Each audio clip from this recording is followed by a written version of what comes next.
Canadian troops in Latvia, rehearsing for the nightmare scenario, a full-fledged war in Europe. Troops who would be in need of rapid reinforcement. And that is the nightmare scenario for leaders back home, and detailed in the military's own assessment of its own readiness in documents obtained by CBC News. It begins with a warning.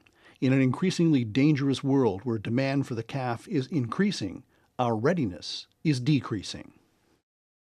As of December 2023, only 58% of the military could be counted on to meet NATO's notice to move, and 45% of its equipment was considered unserviceable. The biggest challenge: people shortfalls and funding shortfalls, spare parts and ammo. The military is down 15,780 members. This is borderline atrocious. Experts say it's a crisis brought about by successive Liberal and Conservative governments kicking tough decisions about equipment down the road.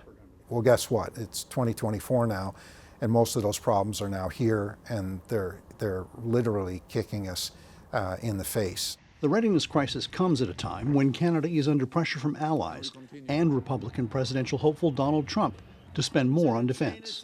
It impacts our credibility at NATO for sure, but it impacts our security interests too, right? It's in our security interest to be a credible contributor to NATO. The Liberal government insists it's trying to fix military recruiting and is investing heavily in new equipment. Even still, the Minister of Defense says things aren't quite there yet. My assessment is that we've got some work to do. So, Murray, it sounds like it's not just the military and the government concerned about this issue. No, Adrienne. We have 3 separate public opinion polls out this week that are showing Canadians are becoming increasingly worried about the state of the military and Canada's place in the world. Now, one of those polls found almost a third of Canadians list it as their top concern. I mean, I can add personally that after almost 20 years of covering this beat, I've never seen numbers like that before. But keep in mind, the upcoming federal budget plans to cut $79 million from readiness for other priorities within the department, like buying equipment. All right, Murray Brewster with this exclusive reporting from Ottawa. Thank you. You're welcome.